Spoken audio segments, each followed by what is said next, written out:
নবনীরদনিন্দিত কান্তিধারম রসসাগর নাগর ভূপবরং। हरे कृष्णा, दंडवत प्रणाम। हम लोग श्रीमद् भागवतम के 7वें स्कंद में हैं। नवा अध्याय चल रहा है। आज हम लोग श्लोक संख्या 47 से कंटिन्यू करेंगे। श्रीमद् भागवतम 7.9.47 वर्ड्स। रूपे इमे सदसति तव वेद सृष्टे, रूपे इमे सदसति तव वेद सृष्टे, बीजान्कुरविवनचन्यदरुपकस्य, बीजाकरवीणचारुपकशस्य, युक्ता समक्षमुभयत्र विचक्षन्ते त्वम्, युक्ता समक्षुभयत्र विचक्षयन् त्वम्, योगेन वहिनीम् इव दारुषु नान्यथा स्वात्, योगेन वहिमिव दारुषु नान्यशास्यात्। यस, ज्योतिर्मय सीता माता जी, अनुवाद। प्रामाणिक वैदिक ज्ञान द्वारा background noise, fan of, sorry all of, प्रामाणिक वैदिक ज्ञान द्वारा मनुष्य यह देख सकता है कि विराट जगत में कार्य तथा कारण के रूप भगवान के ही हैं, क्योंकि यह विराट जगत उनकी शक्ति है। कार्य तथा कारण दोनों ही भगवान की शक्तियों के अतिरिक्त और कुछ भी नहीं है। अतएव हे प्रभु, जिस तरह कोई चतुर मनुष्य कार्य कारण पर विचार करते हुए यह देख सकता है कि अग्नि किस तरह काठ में व्याप्त है, उसी तरह भक्ति में लगे हुए व्यक्ति समझ सकते हैं कि आप किस प्रकार से कार्य तथा कारण दोनों ही हैं। हरि बोल। कितना सुंदर उदाहरण। हाँ, आप लोग लकड़ी का फर्नीचर को देखकर समझ में आता है कि इसमें आग है ना? तो उसी तरह हर एक जो जीवन में घटना हो रहा है उसके पीछे सर्व कारणम कारणम कृष्ण, भगवान श्री कृष्ण है।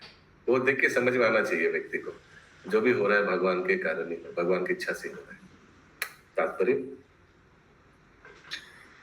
जैसा कि पिछले श्लोकों में वर्णन हुआ है, अनेक तथाकथित आध्यात्मिक ज्ञान के जिज्ञासु मौन व्रत, श्रुत पदपो ध्ययन, स्वधर्म व्याख्या रहो, जप समाधय नामक।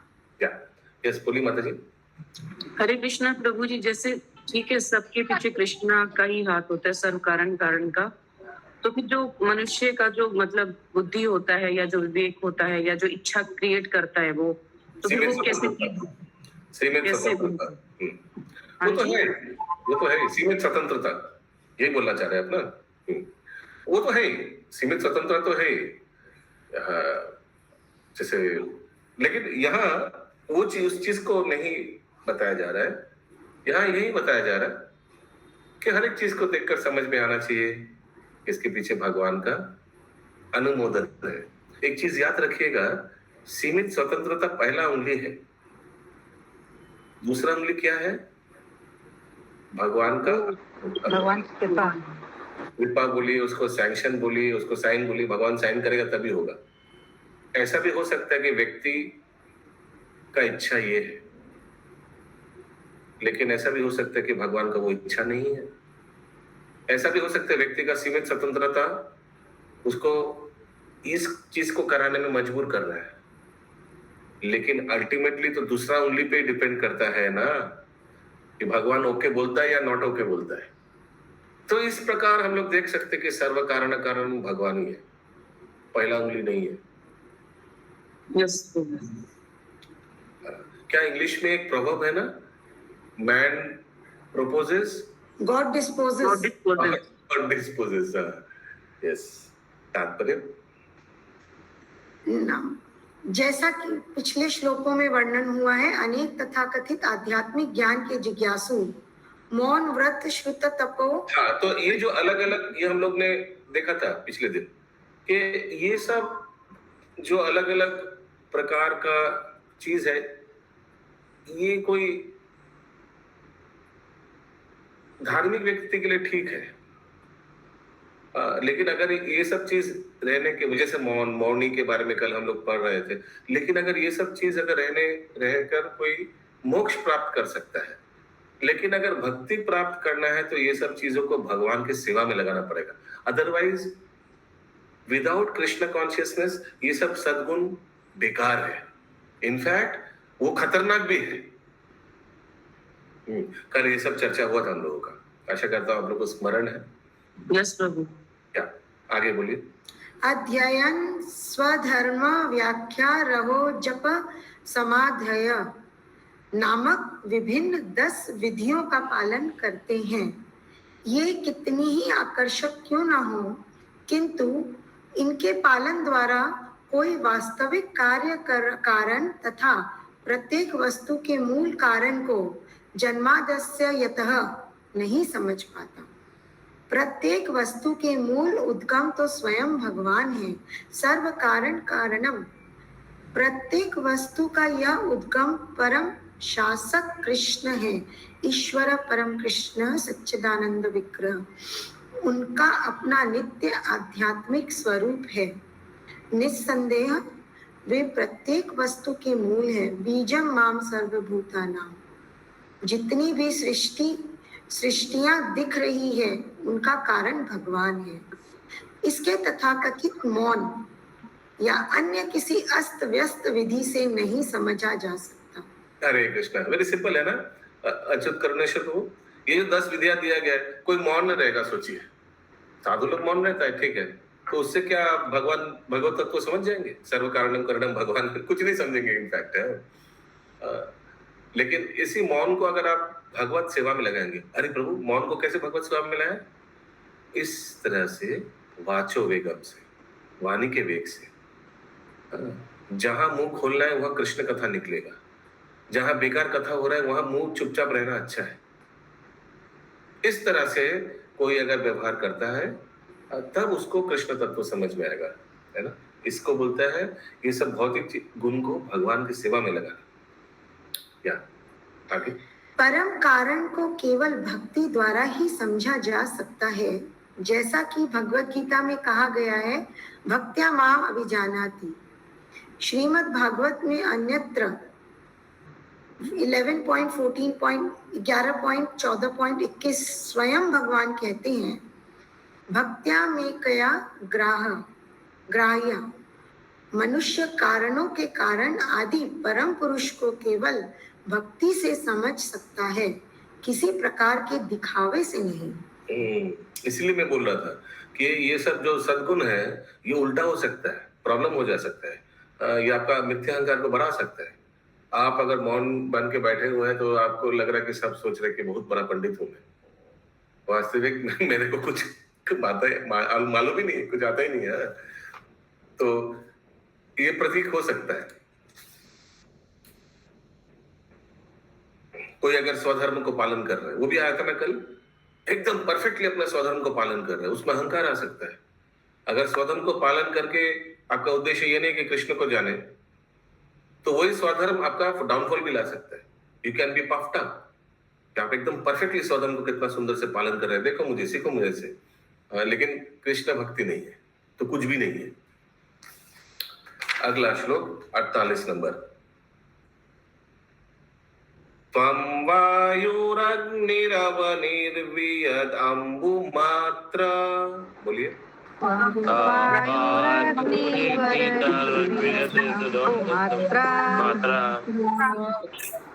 प्राणेन्द्रियाणि हृदयं चिदनुग्रहश्च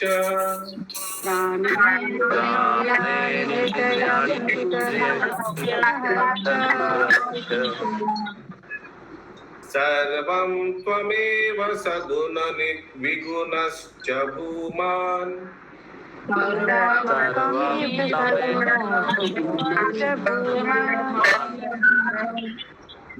नान्यत्वदस्त्यपि मनो वचसा निरुक्तम्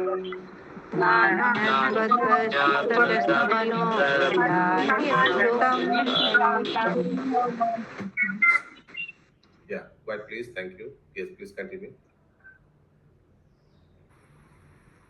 हे परमेश्वर, आप वास्तव में वायु, भूमि, अग्नि, आकाश तथा जल हैं। आप तन्मात्राएं, प्राणवायु, पांचों इंद्रियां, मन, चेतना तथा मिथ्या अहंकार हैं। निस्संदेह आप स्थूल तथा सूक्ष्म हर वस्तु हैं। भौतिक तत्व तथा शब्दों या मन से व्यक्त प्रत्येक वस्तु आपके अतिरिक्त अन्य कुछ नहीं है।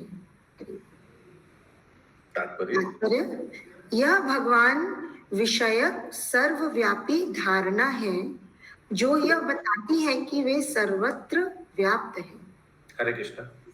यस, वेदगामी राधा रानी माता जी। प्रभु जी, तन मात्राएं मतलब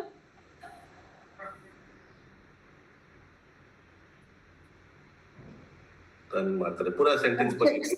सेंसेस ऑब्जेक्ट्स के सेंसेस के objects. You are the object of sense perception. कहाँ बताइए, पूरा लाइन बताइए, मेरे को उसका इंग्लिश देखना पड़ेगा। आप तन मात्राएं, प्राण, वायु, पांचों इंद्रियां, मन, चेतना। तन मात्राएं का दिया है सेंस परसेप्शन, यानी रूप, गंध, स्पर्श और क्या है, रूप, रस, गंध, स्पर्श और कुछ छूट रहा है। ठीक है, ये सेंस परसेप्शन। स्वाद। हाँ। रूप में स्वाद, वो रस में आता है। रूप, रस, गंध, स्पर्श, शब्द। रूप, रस, शब्द। हाँ, तो ये इसको बोलता है पांच सेंस परसेप्शन। आगे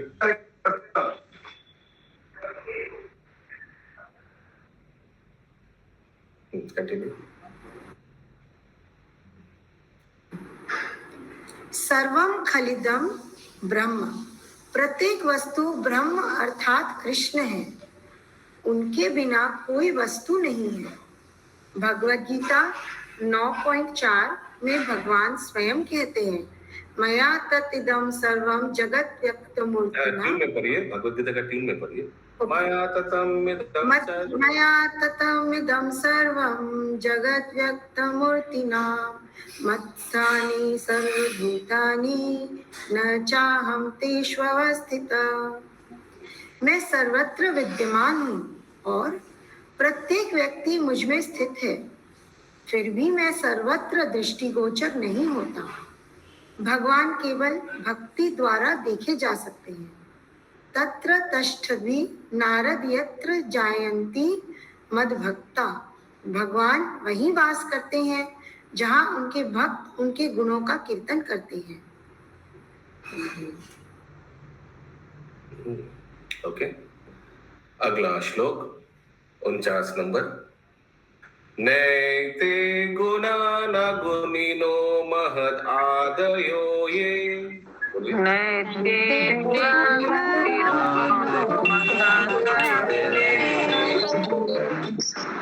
सर्वे मन प्रवृत्तया सहदेव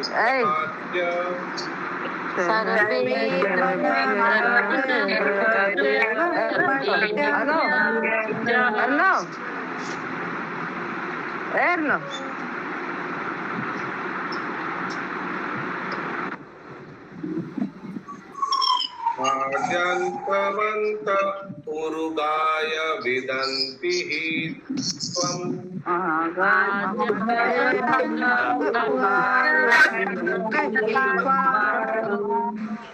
एवं वृम्पृच्य सुधियो विरमन्ति शब्दात्।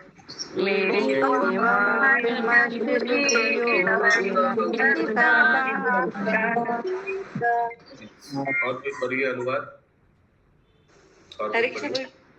हाँ पढ़िए। टाइम एक्सेट्रा सब देख लीजिए please. Take your time and start. न तो भौतिक प्रकृति के 3 गुण सतो, रजो तथा तमो गुण, न इन 3 गुणों के नियामक अधिष्ठाता देव, न 5 स्थूल तत्व न मन, न देवता, न मनुष्य ही आपको समझ सकते हैं, क्योंकि ये सभी जन्म तथा विनाश के वशीभूत रहते हैं। ऐसा विचार करके आध्यात्मिक दृष्टि से प्रगत व्यक्ति भक्ति में लीन रहते हैं।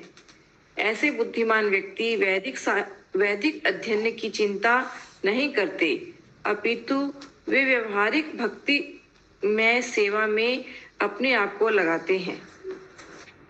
Considering this, the spiritually advanced have taken to devotional service. हाँ, ये कैसा आवाज आ रहा है? Such wise men hardly bother with Vedic study. Instead, they engage themselves in practical devotional service. Background आवाज आ रहा है। हाँ, मिताली माता जी, अरे माता जी का। क्या कुछ चल रहा है क्या? नहीं प्रभु जी, फैन भी। ओके, ओके, ठीक है, तात्पर्य पढ़िए। जैसा कई माता जी,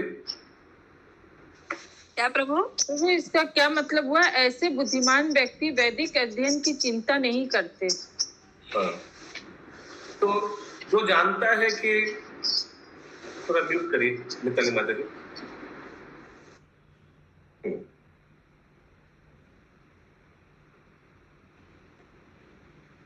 कि जो जानता है कि भगवान को ये सब देवी देवता ये सब कोई नहीं जानता है, भगवान को क्योंकि ये सब जन्म मृत्यु चक्र में फंस चुका है।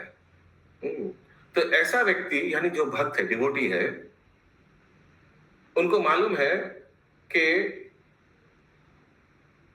अगर वो तो ऑलरेडी डिवोटी है, तो such wise man hardly bother with Vedic study. वो शास्त्र का उतना अध्ययन करने में उतना रुचि नहीं रखता है, शास्त्र का ज्ञान इकट्ठा करने में वो ऑलरेडी उनको मालूम है। यानी बहुत सीनियर भक्तों के बारे में बताया जा रहा है, जो उत्तम अधिकारी भक्त है, वो ये वेद शास्त्र उसमें फंसता नहीं है। शास्त्र का निचोड़ जो है भागवत गीता, भागवतम, ये अध्ययन करता है वो। ओके, उसी में लिखा है instead they engage themselves in practical devotional service. तो वो क्या करता है? भक्ति एकदम प्रैक्टिकल डिवोशनल सर्विस में स्वयं भक्ति का सेवा में वो लग जाता है। भक्तों का सेवा, वैष्णवों का सेवा, भगवान का सेवा में वो प्रैक्टिकली लग जाता है। यही बताया जा रहा है और क्लैरिटी आएगा तात्पर्य में। Yes, continue please.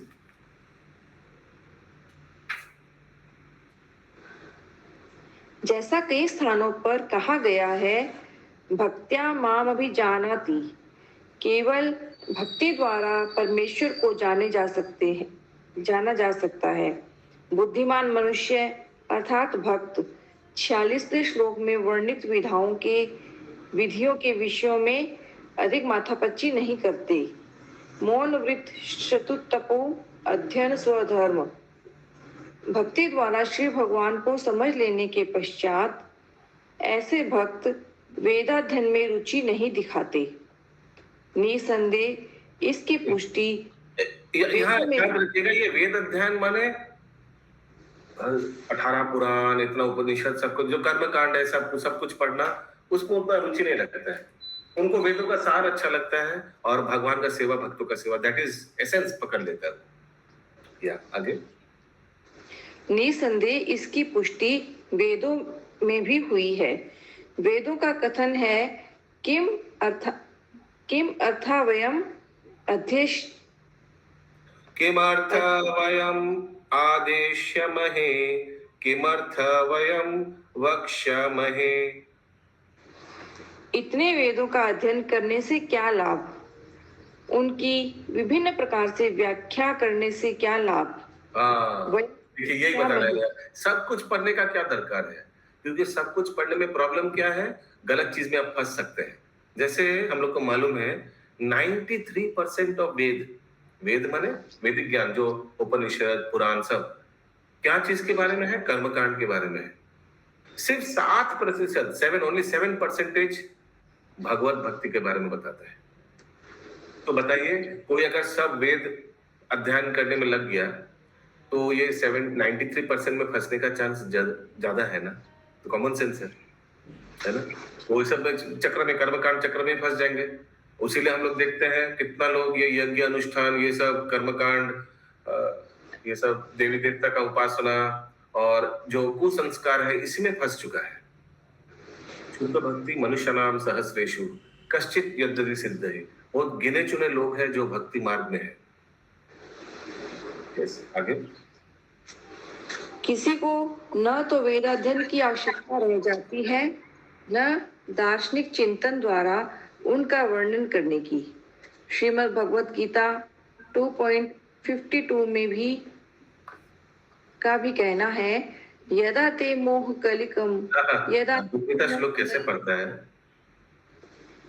यदा ते मोह कलिकम बुद्धिर्व्यतितरिष्यति तदा गन्तासि निर्वेदं श्रोतव्यस्य श्रुतस्य च। जब कोई भक्ति द्वारा पूर्ण पुरुषोत्तम भगवान को जान लेता है तो वह वेदों के अध्ययन का अभ्यास बंद कर देता है। अन्यत्र भी कहा गया है, अराधितो यदि हरिस्तपसः ततः किम। यदि कोई पूर्ण पुरुषोत्तम भगवान को समझ सकता है और उनकी सेवा में लग जाता है तो कठिन तपस्या करने की कोई आवश्यकता नहीं रह जाती।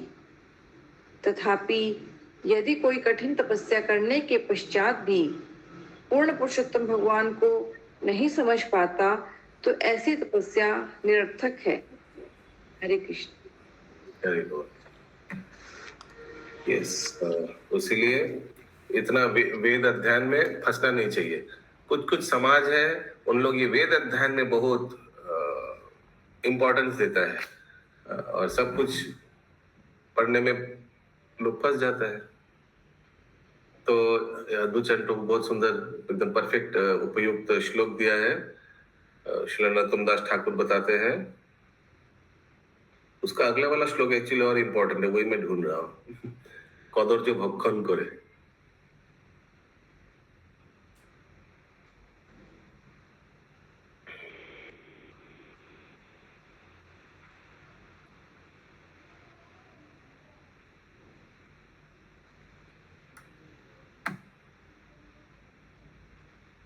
श्लोक नंबर नहीं मिला चेतना चेतना।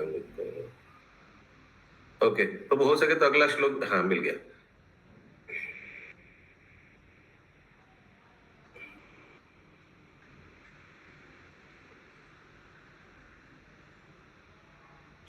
नहीं मिला, तो वो वाला श्लोक और उसका अगला वाला श्लोक भी अगर हो सके तो थोड़ा पेस्ट कीजिए। श्लोक पेस्ट करिए।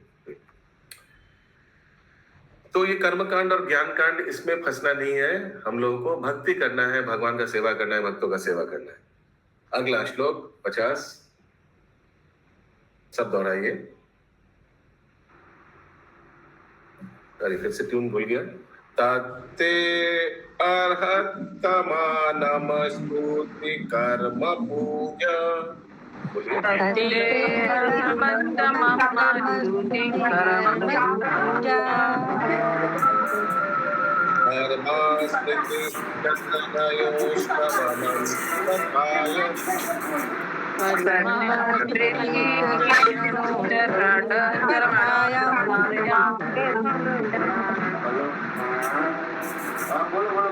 सेवया त्वयि विवेकि सदङ्गया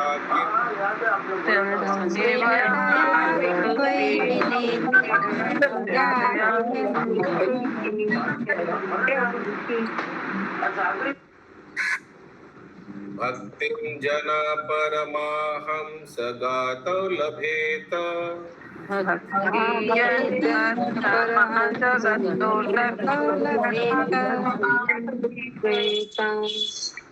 यस, और कुछ पढ़ना चाहेंगे? अनुवाद? Anybody else? Okay, continue. Yes, continue Mitali Madhavi. अतएव हे श्रेष्ठतम पूज्य भगवान, मैं आपको सादर नमस्कार करता हूँ, क्योंकि षड अंग भक्ति अर्थात प्रार्थना करना, समस्त कर्म फलों को आपको समर्पित करना, पूजा करना, आपके निमित्त कर्म करना, आपके चरण कमलों का सदैव स्मरण करना तथा आपके यश का श्रवण करना, ऐसी भक्ति किए बिना परमहंस पद को प्राप्त होने वाला फल भला कौन प्राप्त कर सकता है।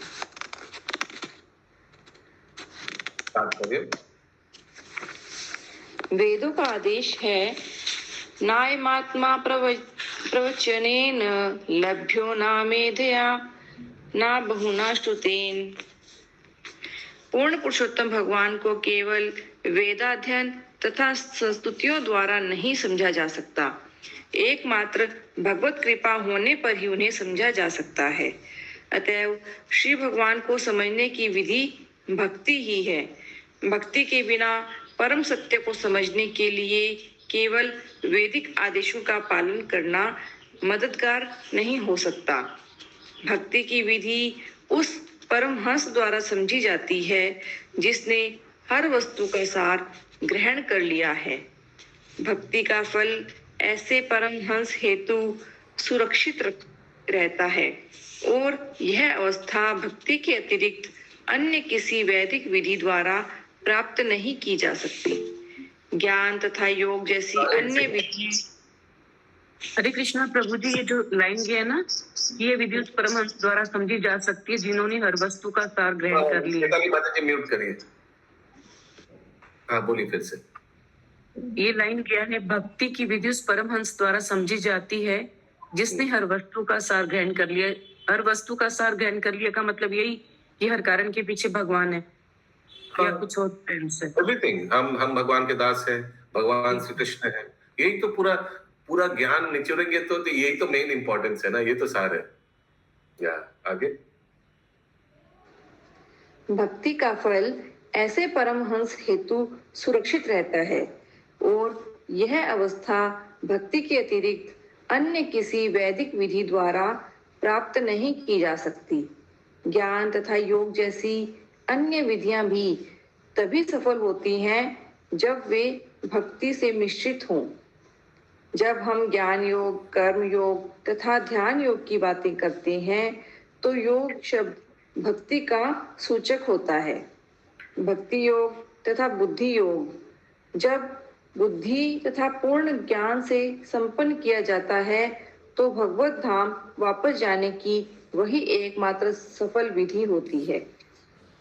यदि कोई भौतिक अस्तित्व की पीड़ाओं से मुक्त होना चाहता है तो इस लक्ष्य की शीघ्र प्राप्ति हेतु उसे भक्ति ग्रहण करनी होगी। हरे कृष्णा। तो सिर्फ ज्ञान, सिर्फ कर्म, सिर्फ योग, सिर्फ ज्ञान कर्म ये कुछ नहीं है, ध्यान। लेकिन अगर इससे योग जुड़ जाए, भक्ति योग जुड़ जाए, तब वो इंपॉर्टेंस होता है। अदरवाइज अकेला कुछ नहीं है, इट्स वेस्ट। अगला श्लोक 51। तो ये सब नारद मुनि स्तुति कर रहा था।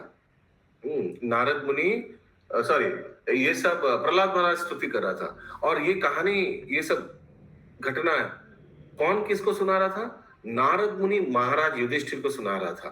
कहाँ? जहां अश्वमेध यज्ञ हो रहा था। क्यों? क्योंकि युधिष्ठिर महाराज ने पूछा कि ये प्रहलाद महाराज को क्यों अपना पिता इतना क्रोधित होकर मारना जा रहा था, अपना ही तो पुत्र है। तो उस प्रसंग में पूरा घटना बताया। ठीक है। यस, केशवी वरुणेश्वरी माता जी।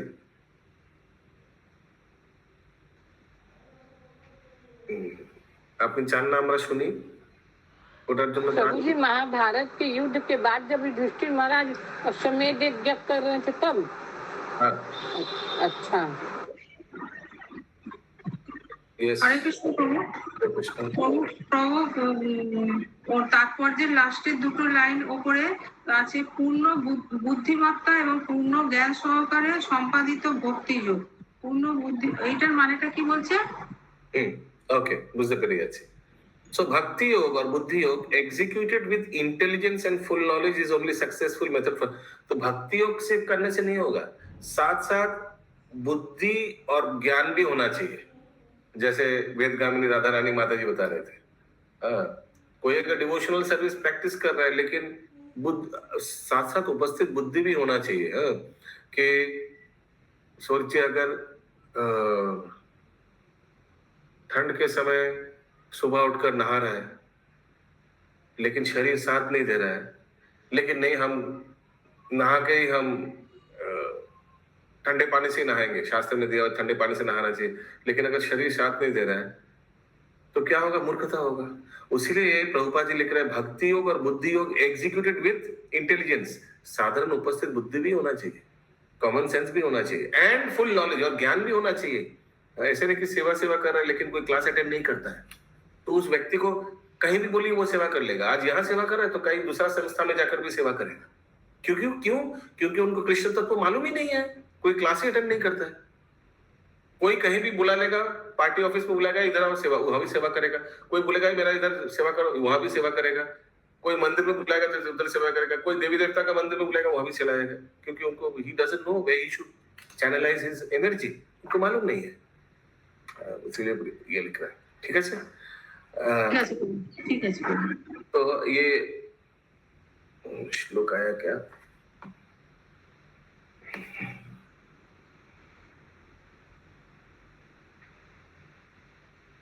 No, not this. चैतन्य चरितामृत का कदर्ज भक्षण करे ज्ञान कर्म को।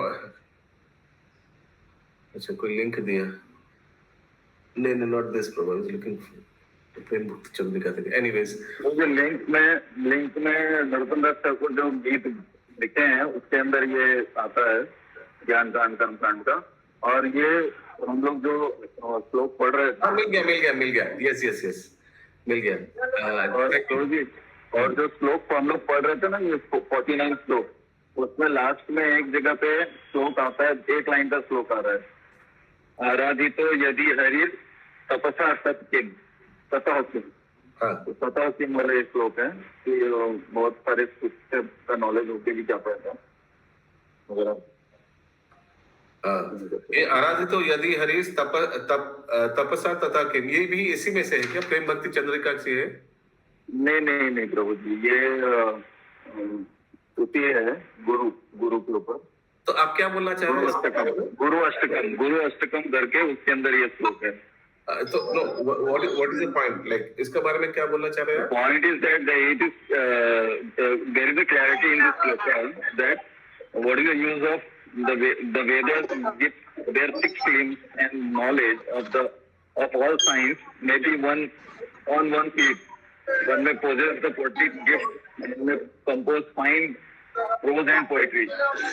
ये सारे चीजें होने के बाद वेदों का 6 अंग पता हो, सारे ज्ञान पता हो, सारे काव्य अलंकार सबको पता हो,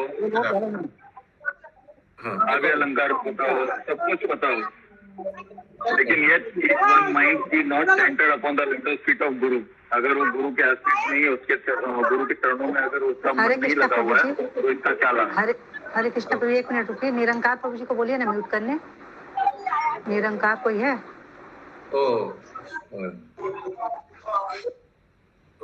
हम सोचा उनका बैकग्राउंड से आ रहा है। एनीवेज, या आराधितो यदा हरिस तपसा तथा के, मगर सब कुछ ये सब है, ऑस्टेरिटी, पेरेंट्स एक्सेप्ट सब कुछ है, लेकिन अगर भक्ति नहीं है तो फिर क्या फायदा? If one can understand the supreme personality of Godhead and engage in service, there is no more need of austerities, penance and so on. तपस्या और ये ऑस्टेरिटी ये सब करने का कुछ दरकार ही नहीं है अगर कोई भगवान का आश्रय ले चुका है। हाँ, तो ये वाला श्लोक में ढूंढ रहा था कि अगर कोई कर्म कांड ज्ञान कांड का आश्रय लेता है, ध्यान से सुनिए, बहुत सुंदर श्लोक है, कहा गया ज्ञान कर्मो, कहाँ चला गया? 10 नंबर ज्ञान कर्म, हाँ 8 नंबर श्लोक, ज्ञान कांडो कर्म कांडो केवली विषय भांडो अमृत बोलिया जेवा खाए नाना जनी सदा फिरे कदर्ज भक्षण करे तार जन्म अधपते जाए। मैं इसको चैट बॉक्स में पेस्ट करता हूँ। ये 8 नंबर श्लोक है, ये प्रेम भक्ति चंद्रिका में। जो कर्म कांड और ज्ञान कांड के चक्कर में फंसता है, वो क्या है? केवल विषय भांडो, विषय में है ये सब कर्म कांड ज्ञान कांड। और जो इसको अमृत बोलकर पीता है, यानी इसको जो फॉलो करता है, उसका क्या गति होता है? नाना जोनी सदा फिरे, कंटिन्यूअस वो 84 लाख योनि में घूमते रहता है। कदर जो भक्षण करे, समझ में आ रहा है? अच्युत के करुणेश्वर प्रभु, बहुत अच्छा। तार जन्म अधोत्पत्ति, उसका फॉल डाउन ही फॉल डाउन होता है। इसीलिए कर्म कांड ज्ञान कांड में नहीं फंसना चाहिए। अगला श्लोक कितना नंबर? 51। तो नारद मुनि अभी युधिष्ठिर महाराज को बोल रहे हैं, ठीक है। श्री नारद वाच, बोलिए।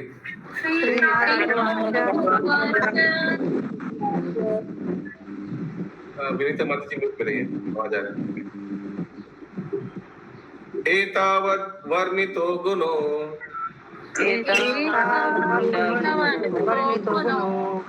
भक्त्या भक्तेन निर्गुणा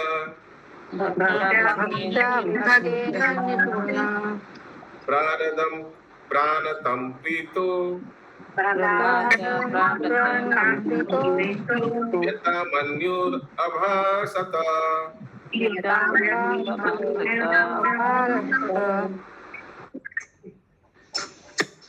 या कोई दूसरा कंटिन्यू करिए माता जी, आपको बैकग्राउंड में आवाज आ रहा है बार बार। यस, वेद कामिनी राधारानी माता जी, अनुवाद। पंखा ऑफ कर रहे हैं।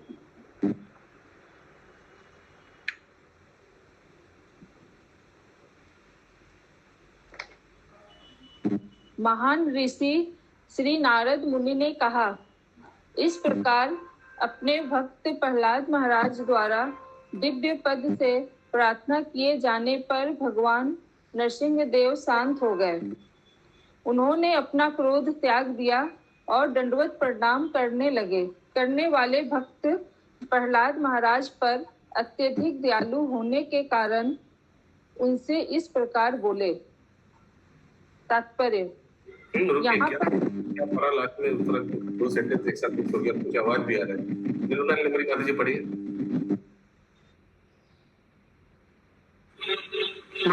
महान ऋषि नारद ने कहा, इस प्रकार अपने भक्त प्रहलाद महाराज द्वारा। भारती माता जी पढ़िए। फैन ऑफ कर।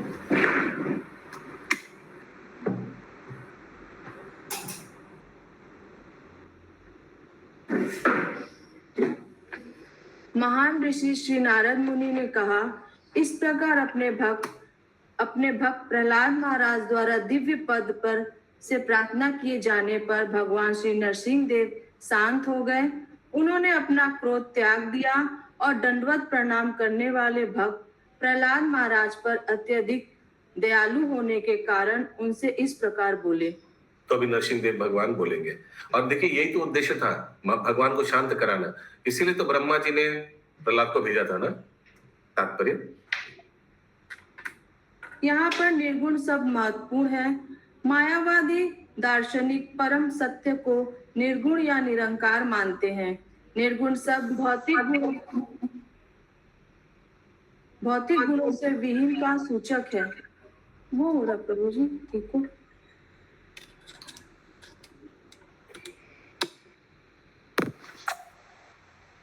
दिव्य गुणों से पूर्ण होने के कारण श्री भगवान ने अपना क्रोध त्याग किया और भक्त प्रहलाद महाराज से बोले। हरे कृष्ण। तो साउंड और बेटर हो सकता है। 52 नंबर, तभी भगवान बोलना चाहते हैं। नरसिंह देव भगवान की जय। श्री भगवान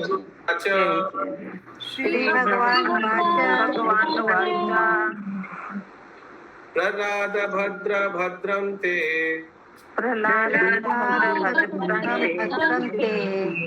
प्रीतोऽहं ते सुरोत्तमा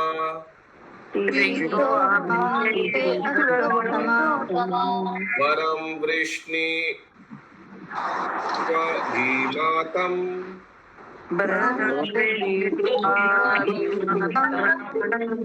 कामपूरोऽस्म्यहं नृणाम्।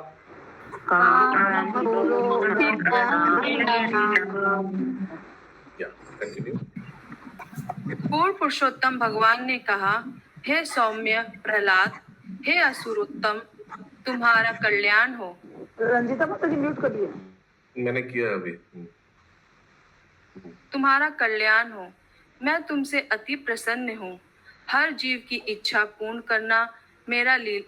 करना मेरी लीला है। इसलिए तुम मुझसे कोई मनोवांछित वर मांग सकते हो। तात्पर्य, पूर्ण पुरुषोत्तम भगवान भक्त वात्सल्य कहलाते हैं, अर्थात वे अपने भक्तों से अत्यंत प्रेम करने वाले हैं। यह कोई असामान्य बात नहीं है कि श्री भगवान ने अपने भक्त को समस्त आशीर्वाद दिए। पूर्ण पुरुषोत्तम भगवान ने इस अर्थ में कहा, मैं सबकी मनोकामना पूरी करता हूँ, चूंकि तुम मेरे भक्त हो, अतएव जो कुछ तुम्हें चाहिए वह प्रदान किया जाएगा। किंतु तुम यदि किसी अन्य हेतु प्रार्थना करो तो वह प्रार्थना भी पूरी की जाएगी।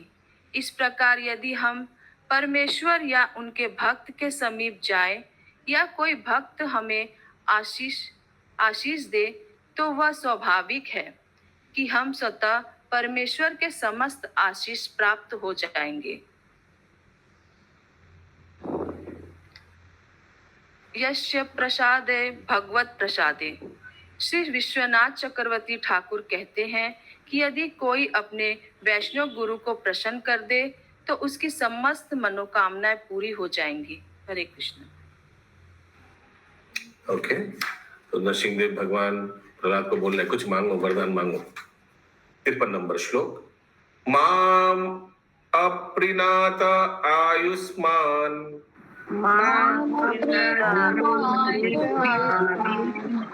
दर्शनाम दुर्लभम हि मे दृष्ट्वा माम न पुनर्जन्तुर आत्मनाम तप्तुम अर्हति।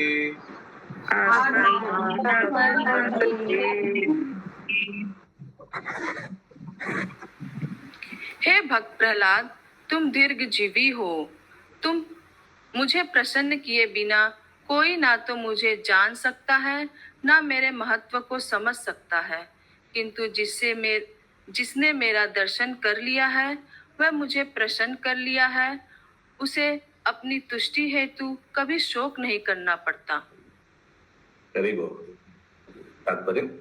पूर्ण पुरुषोत्तम भगवान को प्रसन्न किए बिना कोई किसी प्रकार से भी सुखी नहीं रह सकता, किंतु जिसने परम भगवान को प्रसन्न करना सीख लिया है उसे अपनी भौतिक दशा पर और अधिक शोक नहीं करना चाहिए। हरे कृष्ण। प्रीणन्ति हि यथा माम धीरा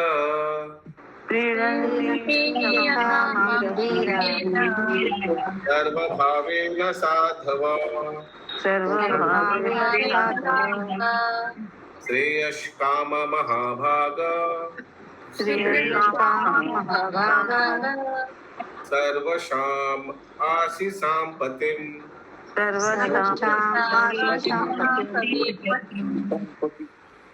हे भक्त प्रहलाद, तुम अत्यंत भाग्यशाली हो। तुम मुझसे यह जान लो कि जो अत्यंत बुद्धिमान तथा उत्तम है वह सभी विधियों भावों द्वारा मुझे प्रसन्न करने का प्रयत्न करते हैं, क्योंकि मैं ही ऐसा पुरुष हूँ जो प्रत्येक के समस्त इच्छाओं को पूरा कर सकता हूँ। धीरः सर्व है।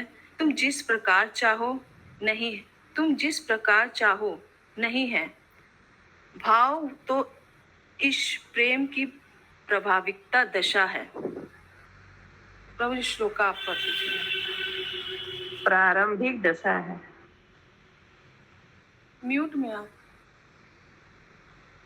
प्रभु जी, आप म्यूट में हैं। तो ये भाव जो है ये प्रिलिमिनरी माने प्रेम, कृष्ण प्रेम के आगे आता है भाव दशा। तो भाव दशा के बारे में क्या बताया गया है? अथा शक्तिस्ततो भावस् तथा प्रेमाभ्युदयन्ति तथा प्रेमाभ्युदञ्चति साधकानां मया प्रेम्णा प्रादुर्भावे भवेत् क्रमा। ये मेमोरी श्लोक में आता है, भक्त सामने सिंधु। तात्पर्य। इस प्रेम तक पहुंचने के पूर्व भाव दशा अंतिम विभाग है। सर्वभाव का अर्थ यह है कि मनुष्य पूर्ण पुरुषोत्तम भगवान को कई दिव्य भावों से प्रेम कर सकता है, यथार्थ, दास्य, शाक्य, वात्सल्य तथा मधुर भाव। शांत अवस्था में मनुष्य श्री भगवान की प्रेम भक्ति की सीमा रेखा पर होता है। ईश्वर का शुद्ध प्रेम दशा भाव के परम प्रारंभ होता है और साख्य वात्सल्य में विकसित होता हुआ माधुर्य भाव को प्राप्त होता है। फिर भी इन पांचों भावों में से किसी एक द्वारा श्री भगवान की प्रेमामयी सेवा की जा सकती है। चूंकि हमारा मुख्य कार्य पूर्ण पुरुषोत्तम भगवान से प्रेम करना है, अतएव मनुष्य उपयुक्त प्रेम की किसी भी पद से सेवा कर सकता है। हरे कृष्ण। आज का अंतिम श्लोक 55 नंबर। श्री नारद उवाच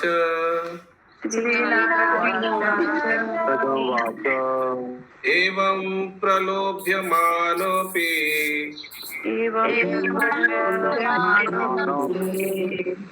वरेर्लोक प्रलोभने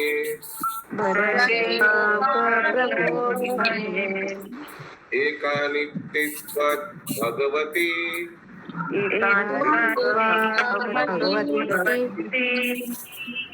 नैच्छत्तन् आसुरोत्तमा।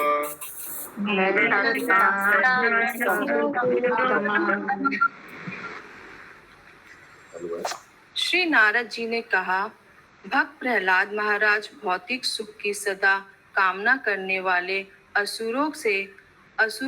आसुरी कुल के सर्वश्रेष्ठ पुरुष हैं। यद्यपि पूर्ण पुरुषोत्तम भगवान ने उन्हें भौतिक सुख हेतु सभी वरदान प्रस्तुत किए थे और वे उन्हें प्रलोभन दे रहे थे, तो भी अपने अनन्य कृष्ण भावना के कारण वे इंद्रतिथि के लिए कोई भी भौतिक लाभ स्वीकार नहीं करना चाहते थे। भक्त प्रहलाद महाराज तथा ध्रुव महाराज जैसे परम भक्त भक्ति की किसी भी अवस्था के भौतिक लाभ की इच्छा नहीं रखते। श्री भगवान जब ध्रुव महाराज के समक्ष उपस्थित हुए तो ध्रुव ने उनसे किसी भौतिक लाभ की चाह नहीं की। सर्वामिना स्वामिन् कृतार्थोऽसि वरम न याचे। परम भक्त होने के कारण उन्होंने श्री भगवान से किसी प्रकार के लाभ की याचना नहीं कर सके। यह प्रसंग में श्री चैतन्य महाप्रभु ने हमें उपदेश दिया है, ना धनम ना जनम ना सुंदरिम कवितम वो शिक्षा अष्टकम का ठीक में गाइए। ना धनम ना जनम ना सुंदरिम कवितां वा जगदीश कामये माम जन्मनि जन्मनीश्वर भवता भक्ति अहेतुकी त्वयि। हे जगदीश्वर, मैं ऐसे वरों के लिए प्रार्थना नहीं करता जिनसे भौतिक संपत्ति, नाम या सौंदर्य प्राप्त हो। मेरी एकमात्र इच्छा आपकी सेवा करने की है। कृपया मुझे अपने दास के दास की सेवा में लगा दे।